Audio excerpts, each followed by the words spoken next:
If you're looking for a beautifully written fantasy novel filled with mythological depth, tragic sacrifice, and epic adventure, then today's book just might be for you. Today, I'll be reviewing The Summer Tree by Guy Gavriel Kay. Welcome to Spencer Reads Everything. I'm your host, Spencer Duncan, and today we're taking a look at the first book in a trilogy that first started coming out in the early 80s, and it is also part of a larger collection of books that I have been reading that is a list of the top 41 best fantasy series of all times. It's just some list that I found somewhere, and I've been slowly making my way through it, or at least picking ones here and there that have interested me, and this is one that I was not familiar with this book or this book series, so I picked up the first novel in this series. The Summer Tree was first published in 1984. It is, as I already said, the inaugural novel in Guy Gavriel Kay's series, the Fionavar Tapestry trilogy. The book follows the story of 5 University of Toronto students who are named Kevin Lane, Paul Schaefer, Kimberly Ford, Jennifer Lowell, and David Martinet. These 5 University of Toronto students are going to be transported to Fionavar, which is, as it's dubbed, the first of our worlds. Clearly some kind of fantasy world. They're taken there by the mage Lauren Silvercloak and his companion, the dwarf Matt Soren.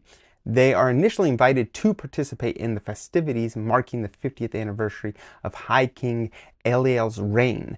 The students actually soon find themselves entangled in a looming battle against the dark god Rakath Margrim, also known as the Unraveler, which you can see that is where part of the title of the Fionavar Tapestries comes from. And each character is going to eventually embark on a unique journey within Fionavar. So even though they come to Fionavar together, all of them are going to end up doing their own thing. So for example, Kimberly Ford is going to be recognized by the seer Yasain as her successor. And so through a ritual involving a water spirit, Kim's latent seer abilities are going to be awakened, and she inherits Yasain's knowledge and the powerful War Stone, the Baelrath, I should say, by the way. There's a lot of difficult words in this series. There's a reason for that, which I'll get to in a minute. Then you have Paul Schaefer, who's haunted by the guilt over his girlfriend Rachel's death, and so he actually volunteers to undergo a sacrificial ritual by binding himself to the Summer Tree, which is where the name of this novel comes from, and it is also playing into a larger storyline about why they have been brought there and some of the problems that Fionavar is facing. And in so doing, he's going to endure 3 days and nights of torment, and Paul is going to confront his grief. It's actually going to lead to the lifting of a devastating drought in Brennan, and he emerges as Pwyll Twiceborn, Lord of the Summer Tree. Kevin Lane and Paul become companions of Prince Diarmuid, who is the High King's younger son. They accompany him on a daring expedition to the neighboring kingdom of Cathal, where Diarmuid seeks to prove the existence of a secret crossing and to court Princess Shara. And then you have Dave Martinuc, who is separated during the transition to Fionavar and finds himself among the Dalray, a nomadic tribe of hunters initially resistant. Dave earns the trust of the Dalray, particularly by bonding with Tork Dansorcha and Ivor's son Tabor. And he discovers a winged unicorn named Imwraith Nymphes during his vision quest. Then there's Jennifer Lowell, who is abducted by the Dark Lord Galadan and delivered to Rakath Margrim's fortress, Starkot, where she endures profound suffering. It's actually one of the most challenging parts of this whole book, in my opinion, what she was experiencing. You have a whole lot of different stories going on, and all of it is part of this larger quest of these 5 university students of trying to just get to know this new world better, and that is a big part of this book series. The author has lyrical prose that immediately stands out, and his writing has a very poetic quality that perfectly captures the mythic nature of this story. And the characters, although initially they're very archetypal, they actually become deeply compelling as they face harrowing personal and cosmic challenges. And each of the 5 protagonists experiences significant growth, particularly Paul, whose storyline culminates in a heart-wrenching act of sacrifice, which is very powerfully written. The reason why it's difficult to pronounce everything is because it very much relies on some old Celtic and Norse mythology. I'd actually say that the novel intricately weaves together elements of Celtic and Norse mythology quite well, and it crafts a a world rich in symbolism as well as lore, and it enhances the mythic quality of the narrative, and it really draws the readers into a realm where the boundaries between our world and the fantastical are very much blurred. Matter of fact, this is a portal fantasy approach where characters from the real world are transported to a magical realm, and it offers readers a relatable perspective as the protagonists navigate the wonders and perils of Fionavar from a perspective of someone like us that is coming from a world that does not have magic,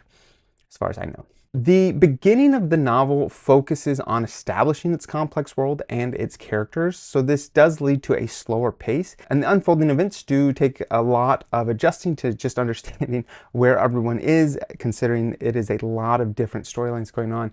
But I would say it's also quite rewarding, and it has some very much profound and emotional depth and a compelling foundation for the subsequent books in the trilogy. Although I have not read them yet, I am hoping that they are at least as good as this one, although ideally, now that we've built out the world, we can jump right into much more of the action-based elements and the storyline elements, and not so much a need for world building in the same way. But I will certainly find out as I take on these next books in the series. So who is this for?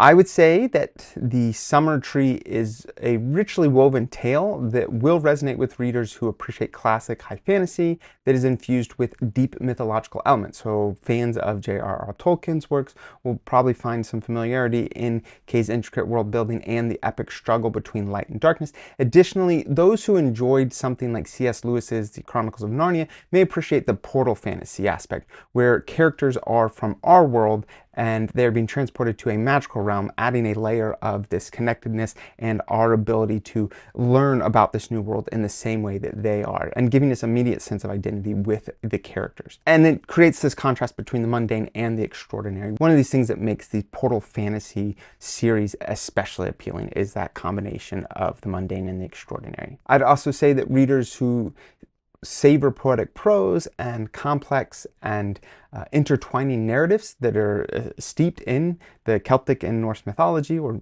any other type of old mythology that you feel any sense of interest or connection to, will likely find this novel very engaging. Who is it not for? Well, conversely, if you prefer fast-paced, action-driven stories with straightforward plots, this may not be for you. I wouldn't say out of hand it's not for you, because you do certainly have elements of that, but I will also say that it takes a little bit to get to that, and you do spend a fair amount of time just trying to sort out what you know in this new world. That being said, you actually are pulled into the new world pretty quickly.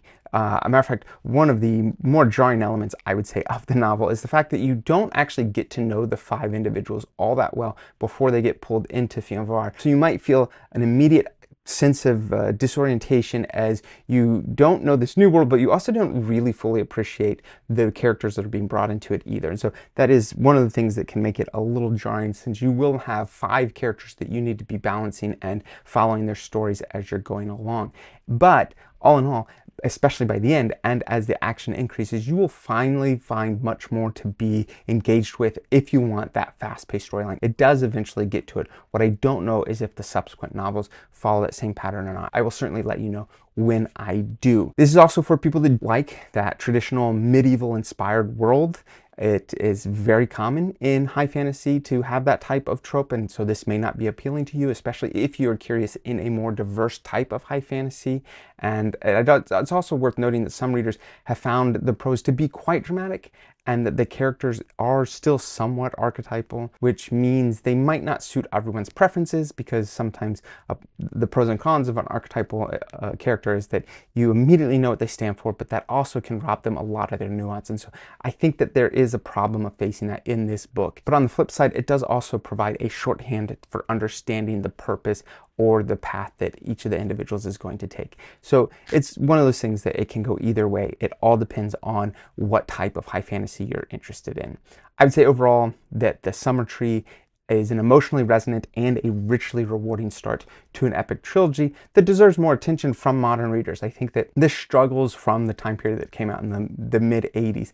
I think that fantasy, I love fantasy, and I think that there is a lot to consider about the development of fantasy over the years, especially if you look at the most commonly cited origins of fantasy in stuff like, in many regards, Tolkien's would be one of the first elements of high fantasy, or in the case of this portal fantasy like this, you would of course have the Chronicle of Narnia, two works that I've already referenced. And then I would say, especially in the 70s and 80s, you see a lot of daring efforts at trying to expand what the idea of fantasy could be. And I think this falls in that category by dealing with an existing idea, both a portal fantasy and a high medieval fantasy, two things. But I would still argue that it does it in a distinct way that makes it worth exploring. But on the flip side, that means you could find a whole lot of other series that match that definition that might make it harder for people to be interested in this because it's a little older, and I would say some of the elements of high medieval fantasy still had some refining to go. But I certainly look forward to reading the rest of the books in the series and seeing how exactly that plays out. But I would love to know what you guys think, especially if you've read this book and this series, or if you have other thoughts about this type of book and series, especially ones that came out during this same time period, because I do think that there is a curious moment of transition that's happening in the 70s and 80s that really affected the trajectory of major fantasy series, but there was still a lot that was being developed. Please let me know your thoughts in the comments, but don't forget to like, subscribe, turn on those notifications, and until next time, keep those pages turning.